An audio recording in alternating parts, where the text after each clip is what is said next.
Ever since RTO happened this week, people just have been leaving the office early once work is done.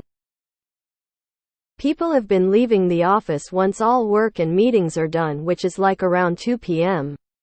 Heard people from other teams complaining that they were wasting more money coming into the office. Especially when the cost of living is higher and being remote or hybrid 2 days was helping offset that. They said that to get more time back for their day, they are just going to leave once work is slow or when there is no work to be done at all, and I am going to start doing the same. Friend said our company might be 4 days back in office come the new year because the economy is struggling and no one is buying things lunch. But if I have to commute 4 days now, you can guarantee I won't be purchasing anything extra because I need to use that money on gas. I start and finish my workdays at home and commute during business hours. Requiring me to be in the office makes commuting part of my job.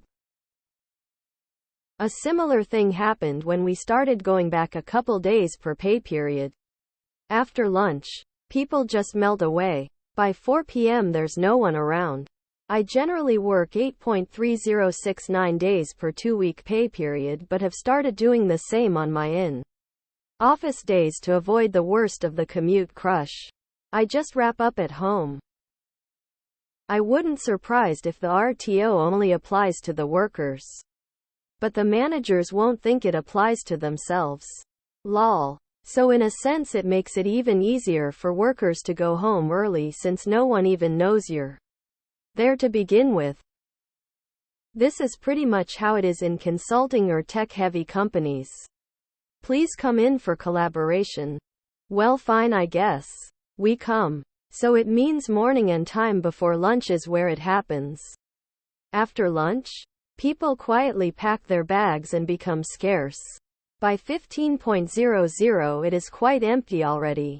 Only those that actually live by and want to work at office for peace are there. E.g. kids at home or something else that bothers them, so they have their reasons when asked. The RTO push is coming from the top of the hierarchy. Office rental property owners and banks lenders are having an unprecedented loss due to work from home policies. This is the true reason why they want people back. It is not to incentivize economy. If you work from home you still need to eat. The demand for goods is similar. General strike, anyone? I go to the office and get there at 11 a.m. and leave at 1:30 p.m. on the days I have to go in. You only have to badge into buildings and floors. So they'll see multiple swipes throughout the office during those times when they pull reports. If they ever mandate 8 hours per day, they'd need to pull camera or IP footage. And if it ever gets to that point, I'm fucking out, 'cause that's insane. I don't understand what once all work is done means. My team has a backlog of thousands of tickets. For every ticket we close, another opens. Everyone is constantly underwater. Not to mention our multi-year roadmap. This isn't unusual, this is industry standard. Every team I've been on in my 20-year career has been this way. Management have mandated full-time return to office. Everyone is leaving or looking to leave. When I leave, this will be one of the main reasons. My job is 8 minutes walk. My partner's job was 100 remote. He lost that job. New job is mostly in office. We don't have a car. 2 hour each way on buses. Thinking of getting a car, and that would wreck our budget. Otherwise we live far below our means. I fucking hate it. Supposedly my company managers are going to mandate a full 8 hours in the office, no leaving early. When we return in January, email has yet to be sent, but one of our managers already sent his team an email saying this. All this RTO is absurd, and the decision to move in this direction comes from old, limited thinking minds that are scared of change and have trust issues. For anyone reporting to me, I don't care where they work as long as the work is getting done. I Couldn't care less how long it takes them and what they do with the balance of their time. I personally can't wait until all these old-thinking lunatics are out of the workforce and we can truly make the changes that make sense for everyone. Form a union, bargain for remote work. Bosses don't listen to anything but organized worker power. I personally think the whole hybrid thing will die and some firms will go whole hog RTO 5 days a week, and the smart ones with realize the massive cost savings, productivity gains of remote work if managed right, and they will get all the top talent, and every A-tier tech company in 5-10 years will be a fully remote company, with the RTO ones will continue to languish and struggle. And that's exactly what should happen. No shit. Huh? I bet you'll hear from management about it within a few weeks at some kind of all hands where they're gonna be all like surprised Pikachu face and try to tell you not to do that. I'm fortunate to live near the office, so I usually just go in the morning, get some free coffee, and leave before noon to continue work at home. As far as I'm concerned, there's nowhere in the RTO directive sent that specifies working in the office for the full 8 hours. I'm not joking. Where are these workplaces where work gets slow or done? I'm in a non-profit office setting and we have zero downtime.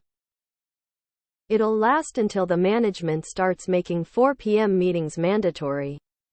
Start looking for a new employer. I wish I had this option. My current boss forces me to finish all my work by 11:30 and then gets upset that I'm not doing anything for the rest of the day. He doesn't schedule anything for me to do, just gets upset. At my company, they're making a hybrid team go in 2.5 days a week to NYHQ in downtown Manhattan. It will be tracked. No additional compensation. Everyone will have to commute at least 2 hours each way. F these CEOs and their fragile egos. Man, don't blame us when you're whining about keeping the power on water running in an empty skyscraper. Sell it. Turn it into housing. Whatever, it's for better collaboration bullshit. We've been collaborating just fine for the past 3 years from home. Yeah, when I went back to the office, I started treating my commute as part of my workday. You can't imagine the mental health effects. Hands-free means I'm doing some necessary calls in the car during traffic, so it's not even like I'm not working. I'm just being way more efficient. Yep, I do that. Come in the morning, get my meetings done, and head home at lunch to work the afternoon. Company thinks it's winning because I'm in. I think I'm winning because my parking is half price and I leave early. Everyone wins. Nice try. You won't get me back in the office not falling for it. This is why they slap 4 p.m. meetings in your calendar. I badge in 3 times a week. Badge in then badge out. I feel pretty optimistic that I don't have to deal with this. I have a relatively small sales team that works in their designated areas. I'm close to the office, but we don't have anyone we report to there. I go in if I need to pick up or ship stuff, but other than that it's all remote. I don't understand the forced RTO. Working from home has greatly impacted my mental health and made me a better employee, wife, and mother. God, that's still pretty nice. Though it's nothing compared to working at home. I have worked in a warehouse environments for the last 5 years and I still run into people hoping to get WFH jobs. Never mind the few ones that are left require experience, certifications or degrees. It's one of the reasons I am pursuing my bachelor's degree. That's what I do. Go into the office until 2:30, then head home and do work there for the rest of the day. Long enough for everyone to see that I was there, so no questions asked. Not so long that I feel stuck there. I've started leaving early too, and today will be no exception. Grin.